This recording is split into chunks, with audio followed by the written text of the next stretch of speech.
saluer le plus grand nombre de personnes qui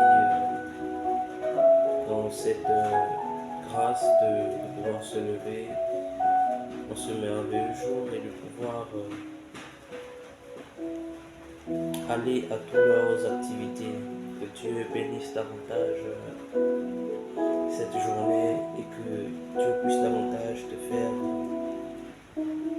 du bien. Alors, je viens partager une toute petite part de vérité, parce que nous n'avons pas le monopole de la connaissance. Nous ne connaissons qu'en partie, nous ne prophétisons qu'en partie. Alors, je vais juste essayer d'exhorter quelqu'un au travers d'un tout petit message. Mais avant tout, j'aimerais d'abord qu'on prie. Oh Saint-Esprit de Dieu, je te bénis, je te rends grâce. Oui, nous sommes dans ta présence en ce merveilleux jour et nous croyons de tout cœur que ce n'est que par ta grâce que ces choses sont faites. Ainsi, nous prions de telle sorte que tu prennes le plein contrôle encore de ces temps, que toi seul tu puisses davantage te manifester, toucher le plus grand nombre de personnes, impacter le plus grand nombre de personnes au travers de ce tout petit message que j'aimerais transmettre, petit mais puissant. Seigneur, que toi seul tu puisses te permettre d'élever quelqu'un de façon spirituelle au travers, Père, de cette connaissance que j'aimerais partager aujourd'hui. Glorifie-toi et nous croyons de tout cœur que la gloire te revient au nom puissant de Jésus. Et si nous avons prié, Amen. Alors, le message que j'aimerais partager avec quelqu'un ici, c'est la puissance qui se retrouve dans le recueillement. La force qui se retrouve dans le recueillement. La puissance du recueillement. Quelqu'un pourrait certainement dire la solitude. Quelqu'un dira retraite. Oui, c'est bien de ça dont il s'agit. Le recueillement, retraite, mise à part, c'est pratiquement la même chose. C'est des synonymes. Alors, pourquoi est-ce que je parle du recueillement? C'est parce que il y a beaucoup de jeunes ici au Gabon qui aimeraient pourtant expérimenter Dieu dans une très grande dimension prophétique, qui aimeraient voir et entendre Dieu comme certains prophètes l'ont déjà fait, mais ils n'arrivent pas à parvenir. Il y a des secrets qu'on ne pourra certainement pas dire, c'est vrai, mais il y a aussi des choses qu'il faille partager avec le peuple. Alors, l'une des révélations que j'ai reçues du Seigneur par rapport à ce qu'on appelle le prophétique, c'est le recueillement. Le recueillement. Le recueillement. Écoute-moi. Tous les prophètes de l'Ancien Testament, en tout cas tous ceux qui ont été avant toi, ont compris ce qu'on appelle le principe du recueillement, ou encore la retraite. La retraite spirituelle, une retraite. Alors, tu es un prophète, tu es appelé au ministère, mais tu ne sais pas aller en retraite. Ce sera très dangereux pour toi. Je dis bien, ce sera très dangereux pour toi si tu ne sais pas te mettre à part, si tu ne sais pas écouter Dieu à part. Tu vas remarquer avec moi qu'Abraham, pour écouter Dieu, Abraham a tellement écouté la voix de Dieu qu'il ne savait pas dire comme nous autres, je ne sais pas si c'est Dieu, je ne sais pas si c'est moi, je ne sais pas si c'est ma pensée, je ne sais pas si c'est le diable qui me parle, mais j'ai juste entendu. Bon, écoute, dans les débuts, c'est encore ça. Mais Abraham a tellement écouté Dieu, il est dit que Abraham, chaque fois au milieu de la nuit, il se levait et allait dans le secret. C'est-à-dire il se mettait à part, écouter Dieu parler. Lorsqu'il avait des préoccupations, il partait, il se mettait à part pour écouter Dieu parler. Élie est parti dans la caverne. Il a fait tout un voyage pour aller chercher la face de l'Éternel. Il est dit qu'il a cherché Dieu dans le tremblement de terre, il ne l'a pas trouvé. Il a cherché Dieu dans le feu, il ne l'a pas trouvé. Il a cherché Dieu dans le vent, il ne l'a pas trouvé. Mais il a trouvé Dieu dans une toute petite voie, dans une douce voie de tomber. Dieu se cache dans les choses les plus simples de la parole de Dieu. Il se cache dans les choses les plus simples, les plus petits principes. Aujourd'hui, tu vas te dire, il y a beaucoup qui expérimentent cette grâce, mais ils ne comprennent pas. Ils se disent non, pour écouter Dieu, il y a certainement plus que ça. Il faut faire certainement plus que ça. C'est vrai qu'il peut avoir un autre principe qui peut t'emmener à un certain résultat. Mais ce que tu expérimentes déjà est assez. Est déjà assez pour pouvoir te permettre de capter la pensée de Dieu et de pouvoir la transmettre au peuple de Dieu. Alors, tu es chrétienne, j'aimerais que tu puisses prendre conscience que le recueillement, le fait de se mettre à part, travaille beaucoup sur l'esprit. Cette capacité à se mettre à part travaille sur ton esprit. La capacité que tu as à te mettre à part te permet de grandir spirituellement parlant. J'espère que quelqu'un me comprend. Le fait de te mettre à part permet à ton esprit d'être ascensionné. Pourquoi? Parce que celui qui se met dans le silence, contemple la gloire de Dieu. Et celui qui est dans la gloire de Dieu permet à son corps, son esprit d'être configuré tel Dieu est. Tel Dieu est. Celui qui sait contempler, celui qui sait regarder, celui qui sait contempler la gloire de Dieu ressemblera à Dieu. Toutes ces choses, le fait d'entendre des noms, le fait d'entendre des adresses, beaucoup se posent la question de savoir, mais attends, il faut comment pour entendre des noms, entendre des adresses? Il faut comment? Alors, l'un des secrets pour arriver jusque-là, c'est le recueillement. Le recueillement. Le fait que tu te mettes à part pour chercher Dieu. Le fait que tu te mettes à part pour contempler la gloire de Dieu. Pas forcément dans le sens où tu veux forcément quelque chose de Dieu, non. Mais certaines fois, il faut savoir se mettre à part juste pour aller écouter Dieu parler. Juste pour aller écouter Dieu parler. Parfois, nous, les enfants de Dieu, nous les chrétiens, nous sommes égoïstes. Oui, nous sommes égoïstes. Excusez-moi du terme, mais nous sommes égoïstes. C'est-à-dire, tu vas dans la présence de Dieu parce que tu veux simplement quelque chose. Tu ne vas jamais dans la présence de Dieu parce que tu veux simplement l'écouter, tu veux mieux le connaître, tu veux le contempler, tu veux juste le ressentir. Non, tu vas dans la présence de Dieu parce que tu veux une certaine onction, parce que tu veux une certaine capacité. En un mot, tu veux toujours.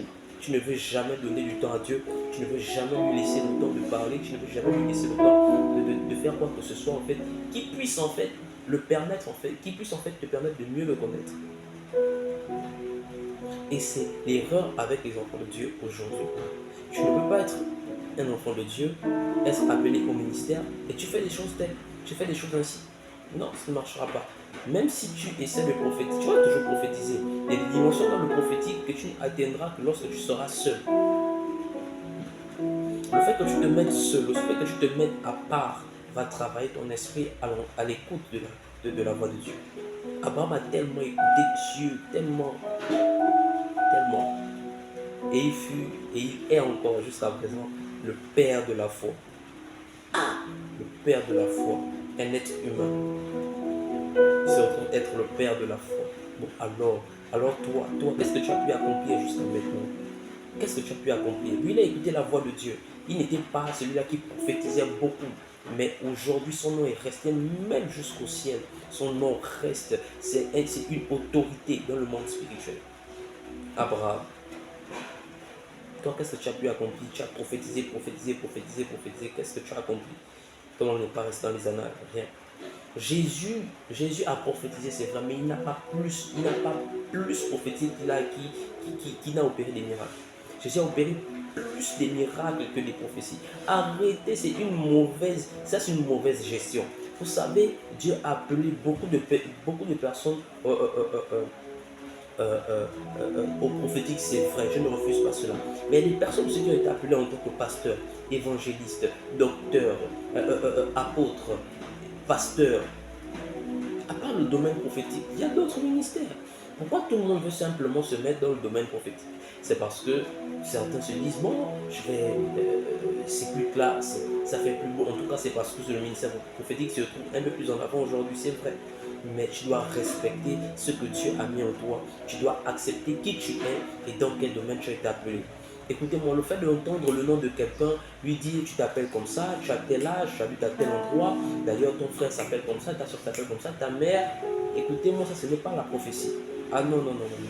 Ça, n'importe quel homme de Dieu peut le faire. N'importe quel ministre peut le faire. Tu peux être pasteur, évangéliste, docteur, prophète. Crois-moi, tu peux faire ces choses. C'est ce qu'on appelle le don de la parole de connaissance. Ça, ce n'est pas la prophétie. La prophétie ne touche que le domaine du futur. Lorsqu'un prophète vient commencer à te dire, bon, voilà ce qui va se passer demain. Voilà ce qui va se passer dans 10 ans. Voilà ce qui va se passer dans tel nombre d'heures. Crois-moi, celui-là est un prophète. C'est celui-là qu'on appelle le prophète. C'est lui qu'on appelle le prophète. C'est lui qui a la capacité de voir dans le futur. Pas celui-là qui peut te donner simplement ton nom. Il ne peut pas voir ce qu'il y a dans le futur. Non, ce n'est pas un prophète. Ce n'est pas un prophète. Le prophétique ne se limite pas simplement à donner des noms, des dates et autres, des précisions extraordinaires. Ce n'est pas seulement ça le prophétique. Le prophétique arrive à une dimension. Il y a une nouvelle génération de prophètes qui est en train de naître. Il y a des choses. Parce que lorsque nous on prophétise, lorsque nous qui ne sommes pas des vôtres, nous qui ne sommes pas de votre famille, nous qui ne sommes pas vos frères, génétiquement parlant, vous allez dire nous sommes des sorciers, vous allez dire ils sont allés toucher des fétiches et autres. Mais lorsque Dieu, parce que ça c'est la génération Joël, la génération Joël, c'est une catégorie de prophètes, prophètes, filles, hommes, peu importe qui tu es, tu vas prophétiser. Même si tu n'as pas le don, tu peux prophétiser dans l'atmosphère prophétique. Même si tu n'as pas l'atmosphère, tu peux prophétiser dans l'onction prophétique. Donc tous ces termes, c'est des choses différentes. Hein. Le prophétique ne se limite pas seulement à j'ai vu, j'ai entendu. Non, ce n'est pas simplement ça. Le prophétique a bien plus que ça. Bien plus que ça. Alors, le recueillement déjà, c'est l'une des bases sur lesquelles se repose le prophétique. Toi qui veux entendre Dieu, toi qui veux faire comme d'autres hommes de Dieu, commence d'abord à te recueillir, commence d'abord à te mettre à part, commence d'abord à chercher Dieu dans le secret, dans le silence. Si tu ne veux pas te mettre déjà à part, si tu ne veux pas déjà te dire, bon voilà, je vais chercher Dieu un peu seul, tu es toujours envie de prier avec les autres, tu n'es jamais seul. Toi, tu dois toujours être avec les gens. Non, non, non, non, non, non. L'onction nécessite de la solitude. L'onction nécessite de la solitude. Tu ne peux pas dire chercher une grande onction et puis rester tout le temps avec les gens. Non, l'onction nécessite de la solitude. Et tant que tu veux, tant que en toi, cette force est là, crois-moi, tu peux atteindre des dimensions plus excellentes juste par cette capacité en fait à te mettre à part. Mets-toi juste à part et tu verras la gloire de Dieu. Alors j'aimerais davantage exhorter des milliers de jeunes Camerounais à prendre conscience que le prophétique n'est pas la magie. Le prophétique ne se trouve pas chez les marabouts, ne se trouve pas chez les féticheurs. Non, non, non, non, non. On va venir te dire, un homme de Dieu va venir te dire, bon, vous savez, il ne faut pas qu'on se cache les choses. La majeure partie des gens qui détruisent l'église, ce sont des hommes de Dieu. On met d'abord la catégorie du peuple à côté. Ceux qui détruisent l'église en ce moment, c'est aussi des hommes de Dieu. Parce que tu ne peux pas prophétiser comme ton frère, tu vas les chercher chez les marabouts. Parce que tu ne sais pas emmener une certaine manifestation, tu vas les chercher chez un féticheur. Non! Chacun a reçu selon sa part. Tu ne peux pas faire comme l'autre. Dieu t'a appelé à simplement prêcher. Prêche! Dieu t'a appelé à prophétiser, prophétise. Dieu t'a appelé je sais pas moi, à guérir des malades, guérir des malades. On n'a pas tous le même niveau dans le monde spirituel. Et tu ne peux pas ressembler à quelqu'un d'autre. Non. Non. Non, non, non, non, non, non, non. Tu ne peux pas. Tu dois avoir ta propre personnalité. Écoutez-moi, le corps du Christ, c'est-à-dire, je vais prendre juste les ministres. Les ministres en Christ, tous les hommes de Dieu, nous sommes comme le corps médical. C'est-à-dire, dans les médecins, nous tous nous sommes des médecins, oui c'est vrai, mais chacun a son couloir. C'est-à-dire, un peut être dans le domaine des yeux, l'autre va être dans le domaine du cœur, l'autre va être dans le domaine des oreilles, l'autre va être dans le domaine de la bouche, d'accord, tels les dentistes et autres, d'accord. L'autre va être dans le domaine je sais pas moi, des organes internes. D'autres vont être dans la rééducation du corps. Alors, tu ne peux pas vouloir faire ce que l'autre fait parce que c'est ce qui est plus en vue en ce moment. Fais ton travail. Parce que Dieu va te juger selon ce que tu auras fait sur la terre. Non pas selon ce que l'autre aura fait, non, mais selon ce que toi tu auras fait. Est-ce que ce que tu fais, c'est ce que Dieu t'a appelé à faire? C'est ça le problème. Est-ce que réellement ce que tu es en train de vouloir faire, ou ce que tu fais aujourd'hui, c'est ce que Dieu t'a appelé à faire? C'est ça le souci.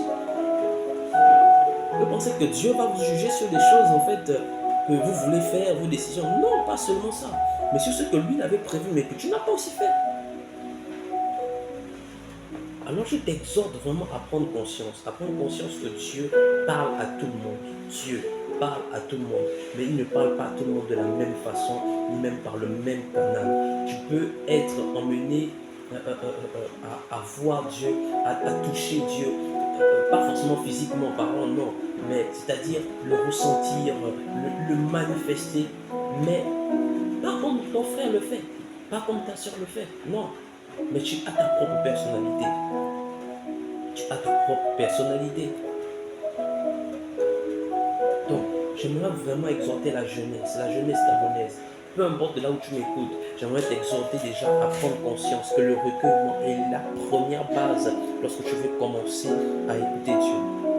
Lorsque tu veux commencer à écouter Dieu, lorsque tu veux commencer à atteindre l'une des premières dimensions dans le prophétique, c'est déjà le recueillement. Je vais faire comme ça 4 vidéos successives. Là, c'est la première sur la capacité à écouter Dieu. La deuxième vidéo, je vais un peu plus approfondir les termes pour que je puisse davantage comprendre. Comprendre que Dieu, ce n'est pas un mythe. Dieu n'est pas un mythe. Dieu est une personne. Dieu est une personne. C'est une personne qui a des yeux, des oreilles, une bouche pour parler. Et Dieu qui peut marcher. Jésus dit, méchant comme vous l'êtes, vous savez donner de bonnes choses à vos enfants.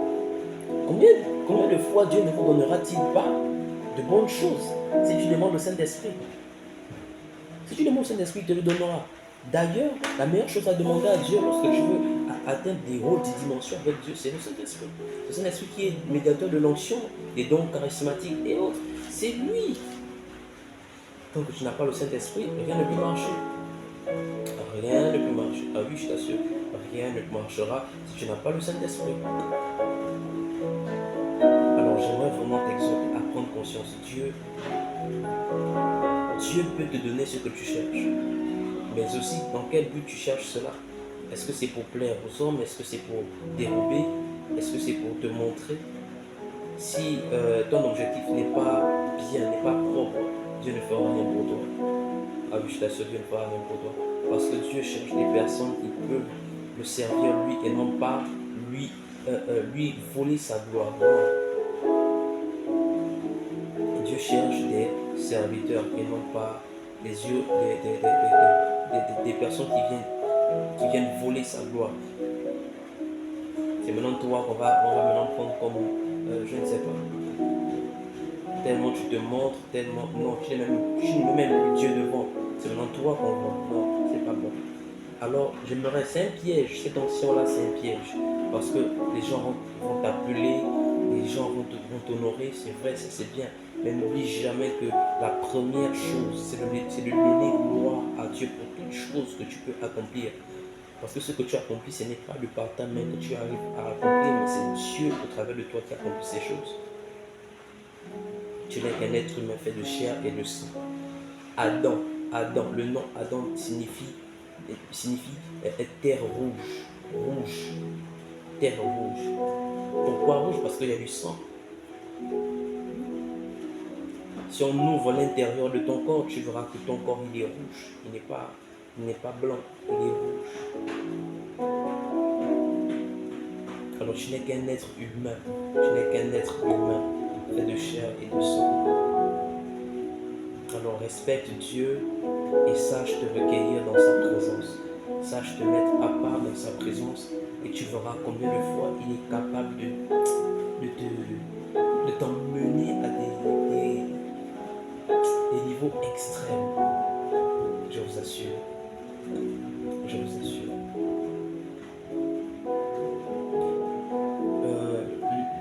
Pendant un de mes cultes, juste un exemple, pour prouver en fait que ces choses sont réelles.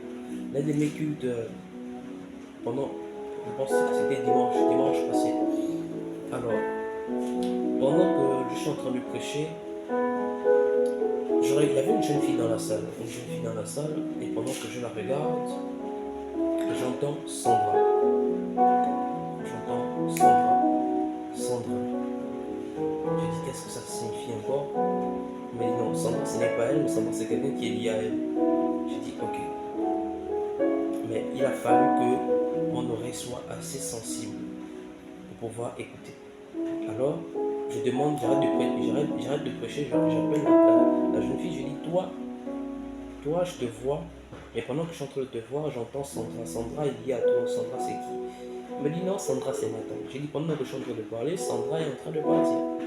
Sandra est en train de décéder. Est-ce que vous comprenez? Un autre exemple. Pendant que un autre culte aussi. Un jeune homme aussi est arrivé. Pendant qu'il arrive, il s'assoit, on me dit non, son problème c'est le travail. Donc je l'appelle devant, je dis bon voilà, ton problème c'est le travail. Il me dit oui, c'est exact. Mais pendant qu'il était devant, j'ai entendu Paul. On me dit Paul, ce n'est pas lui, mais Paul c'est quelqu'un qui est lié à lui. Paul c'est quelqu'un qui a travaillé avec lui. J'ai dit pendant que je suis en train de parler avec toi, j'entends le prénom de Paul. Paul c'est quelqu'un qui a travaillé avec toi. C'est vrai ou c'est faux? Oh oui, c'est vrai. Et pendant que nous sommes en train de parler, Paul est là-bas avec sa femme, ça ne va pas. Mais aussi, il y a quelque chose qui est en train de vouloir le prendre. Alors, ce sont des exemples comme ça. Si tu ne sais pas te mettre à part, si tu ne sais pas travailler dans le secret, tu ne pourras pas manifester devant les gens. Tu n'auras jamais du succès dans la prophétie que tu es en train de chercher. Tu n'auras jamais ça. Parce que ça se travaille, ça s'obtient dans le recueillement, dans la capacité à se mettre à part, chercher Dieu, lui dire Seigneur, je t'aime, je te connais, je veux juste te ressembler. Aide-moi juste à te ressembler, juste toi, pas moi, mais juste toi. Plus tu vas faire ça, tu vas remarquer en fait que les choses viendront de façon naturelle. Les choses viendront de façon naturelle. Tu n'auras pas beaucoup discuté, beaucoup cherché, non. Les choses viendront de façon naturelle. Dieu veut te rencontrer. Dieu veut t'emmener en fait à des hautes dimensions. Il veut t'emmener à comprendre le monde spirituel. Le problème avec toi, c'est parce que tu es trop distrait. Tu veux trop rester au milieu des gens. Tu n'aimes jamais jeûner. Tu n'aimes jamais chercher. Ah non, non, non, non, non, non, non. Au début, lorsque j'allais à l'église, je faisais quoi? J'allais beaucoup chez mon père spirituel. Donc, je me posais des questions sur le monde spirituel, sur ce que je pouvais voir et tout, essayant de chercher des réponses. Au début, il me répondait. Pendant que je pose des questions, il me répond. Je pose des questions, il me répond. Je pose des questions, il me répond. Jusqu'à une année où j'allais chez papa, il ne me répondait plus. Il me regardait juste. Il me regardait juste. Oui, il me regardait juste. Il ne me donnait pas de réponse. Il me regardait juste. J'ai tout de suite compris en fait qu'il voulait m'emmener à chercher de moi-même. Et j'ai dû chercher. J'ai dû prendre un an de mes études, dire Seigneur, moi aussi, il faille que je ressemble d'abord à mon Père spirituel, mais il faille que je le surpasse. Dans tout ce qu'il fait, dans tout ce qu'il sait, je dois surpasser mon Père. C'est mon Père qui est il est d'abord mon Père spirituel, oui, mais aussi, il est un modèle, c'est mon mentor.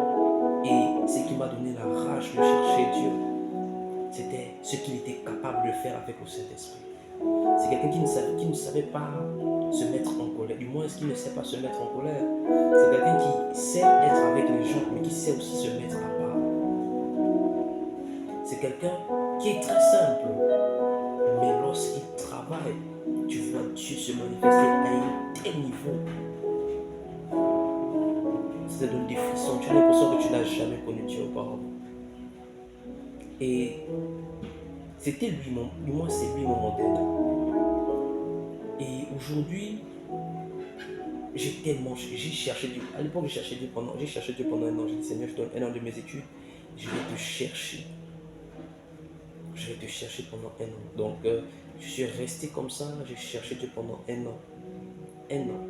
Je n'allais pas au cours. Je cherchais Dieu pendant un an. À la fin des un an, j'ai tellement j'ai expérimenté Dieu à un niveau que vous ne pouvez même pas imaginer. Lorsque j'allais à l'école, bien que j'étais inscrit, je ne rentrais pas en classe. Je partais simplement pour évangéliser. Donc j'arrive à l'école, lorsque j'arrive au lycée, sans que je n'ai prié pour quelqu'un, la personne tombe sous onction. Je n'ai même pas parlé, la personne tombe sous onction. Je pouvais connaître le nom de quelqu'un, je pouvais entendre l'âge de quelqu'un. C'était tellement palpable. Vous savez, au lycée, dans un grand lycée, vous savez, c'est compliqué. À l'époque, j'étais à Mouila. Pour ceux qui connaissent, j'étais à Jean-Jacques Boucavel. Un grand lycée. Donc, à l'époque, au départ, je n'arrivais pas à réunir l'office qu'une salle de classe, je n'arrivais pas à la tenir. Mais au bout du deuxième trimestre, j'arrivais à réunir 2 à 3 salles de classe. Imaginez-vous des grandes salles de classe. J'arrivais. Et vous savez, souvent, au lycée, quand tu parles, dès que tu dis simplement que tu es chrétien, c'est toute une moquerie. Mais les gens commençaient à me respecter à cause de ce qui se produisait autour de moi. Donc, simplement pour te dire, tout est possible, mais comment est-ce que tu veux y arriver? Est-ce que tu veux passer par les moyens les plus complexes, les plus fatigants, c'est vrai, mais qui emmènent un résultat incontesté, ou tu veux passer par les fétiches? Des choses qui t'emmèneront à une mort certaine. Cherche Dieu dans le secret et tu verras Dieu comme les autres l'ont vu. Tu manifesteras Dieu comme les autres l'ont manifesté. Ne te précipite pas parce que le temps, ce n'est pas pour toi. L'onction vient avec le temps, l'onction grandit dans le temps, l'onction s'accroît dans le temps. D'accord? Tu ne peux pas construire une maison en un jour. Même si vous le vouliez, tu ne peux pas construire une maison peut-être de 2 étages en un jour. Tu ne le pourras pas. Même si tu as tous les moyens réunis, tu ne pourras pas tout faire en un jour. Parce que lorsque tu vas devoir faire, on va te dire, il faut d'abord que tel béton, telle partie de la maison en béton puisse sécher. Donc même en un jour, tu ne pourras pas. C'est peut-être après un mois que ta maison sera certainement déjà presque finie. C'est pour te dire, il y a des choses qui se font dans le temps. Il y a des guérisons qui ne viennent que dans le temps. Ne te dis pas, oh, je suis trop en retard. Non, laisse le temps exprimer en toi qui tu es et ce que tu es capable de faire, c'est tout. Mais pendant ce temps, travaille dans le secret. Ce temps-là va exprimer ce que tu as eu à emmagasiner, à comprendre dans le secret. C'est ce temps. Le temps est ton ami, mais le temps est aussi ton ennemi. Si tu ne sais pas travailler tel que Dieu te demande, le temps deviendra ton ennemi. Mais lorsque tu travailles comme Dieu te demande, le temps devient ton ami. Alors je t'invite à prendre conscience de ce que tu es capable de faire au travers de toi. Ne te néglige pas. Tu es apte à faire n'importe quoi. Mais juste connais-toi d'abord toi-même et connais ton Dieu. Et Dieu va exprimer qui tu es au travers des dons, au travers de l'onction. Il va exprimer en toi qui tu es et ce qu'il a mis en toi simplement. Alors ne cours pas derrière le temps, surtout lorsqu'il s'agit des choses spirituelles, parce qu'il y a des choses qui arrivent dans le temps. Pour terminer, Jésus a maudit le figuier. Il maudit le figuier comme maintenant, mais il a fallu que le lendemain, la prophétie de Jésus, la malédiction de Jésus a pris racine. La malédiction de Jésus avait pris racine à l'instant T. Et la manifestation a dû prendre du temps. Est-ce que vous me comprenez? aujourd'hui le figuier comme maintenant, la malédiction de Jésus a pris racine dès l'instant, mais la manifestation a dû prendre du temps. Il a fallu que Pierre repasse là le lendemain pour remarquer directement les effets, après plusieurs heures passées, de la malédiction de Jésus. Ainsi, il y a des choses qui viennent après un certain temps. Le temps, Dieu travaille aussi avec le temps. Il ne va pas tout te donner un éclatement de doigts, non. Non, non, non, non, non, non. Il y a du temps, il y a un certain temps. Il y a un certain temps. Il y a un temps pour toutes choses. D'accord? Donc, je t'invite à prendre courage. C'est vrai que ce n'est pas facile. Être un enfant de Dieu, c'est compliqué. Il y a beaucoup de challenges, il y a beaucoup de difficultés, mais je t'exhorte vraiment à prendre courage, d'accrocher. Ne te dis pas c'est impossible, non, tout est possible. Mais simplement, au travers de la foi, de la persévérance, Dieu peut t'emmener à des plus hauts sommets. Alors, toi qui ne connais pas encore Jésus, si tu peux t'abonner à la chaîne, tant mieux. Je ne cherche pas en fait, mon objectif n'est pas d'avoir autant d'abonnés, non. Le plus important, c'est que la vidéo fasse un plus grand nombre de vues. Un plus grand nombre de vues. Si tu as été béni par ce tout petit message, ce n'est qu'un tout petit message, prends-le, partage. D'autres personnes le partageront aussi à la suite. Et je crois de tout cœur que quelqu'un sera davantage béni. D'accord? Juste partage la vidéo. Partage la vidéo et Dieu fera grâce à celui qui la recevra. Si tu as pu être béni, bénis aussi d'autres personnes au travers de ce partage. Alors je vais prier avec toi, toi qui n'as pas encore accepté Jésus-Christ. Tu vas juste faire cette prière avec moi. Seigneur Jésus, je te bénis, je te rends grâce de ce que tu es capable de faire. Merci pour le souffle de vie. Merci pour la capacité que tu me donnes à être devant toi aujourd'hui. Je t'accepte aujourd'hui comme Seigneur et Sauveur personnel dans ma vie. Travaille dedans de moi, à l'extérieur de moi, et permette que je te ressemble. Permets-moi de te servir de jour comme de nuit, en esprit et en vérité, car tu es le Dieu véritable, au nom puissant de Jésus. Je crois, Seigneur, que mes péchés ont été pardonnés à cause de ton sang versé. Voilà pourquoi, Seigneur, je demande davantage pardon. Pardon pour ce que j'ai eu à faire, car je suis un pécheur devant ta face. Maintenant, je crois en ton nom, aujourd'hui, demain et dans l'éternité, au nom puissant de Jésus. Amen. Alors aujourd'hui, si tu as fait cette prière, tu es désormais membre, tu es désormais fils de Dieu. Tu es désormais enfant de Dieu.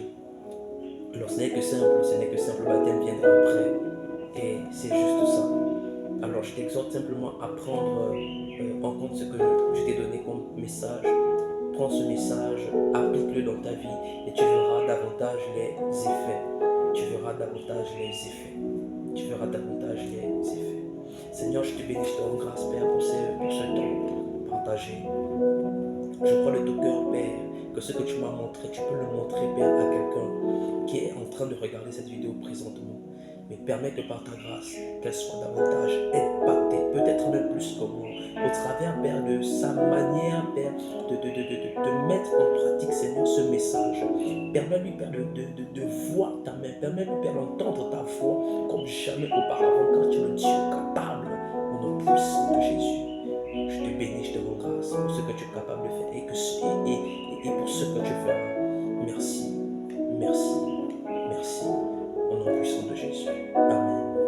Alors, je te dis à la prochaine pour une prochaine vidéo aussi sur la manière ou la capacité à écouter Dieu. Mais d'ici là, porte-toi bien, prie ton Dieu et évite les marabouts.